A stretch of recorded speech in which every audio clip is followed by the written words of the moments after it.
సమయం కానీ గొంతులో ఉన్న థైరాయిడే కానీ మరి శ్వాస ఇబ్బందే కానీ వాళ్ళ పక్షవాతమే కానీ నరాల బలహీనత నరాలలో ఉన్న ఇబ్బందులు ఎలాంటివి కానీ చాలా అద్భుతంగా పనిచేస్తుంది. దీన్ని వాడి చూడండి.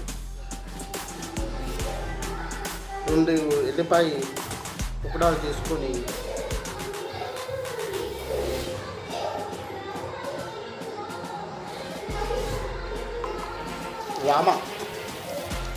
వామ ప్యాకెట్ ఒక 5 రూపాయలు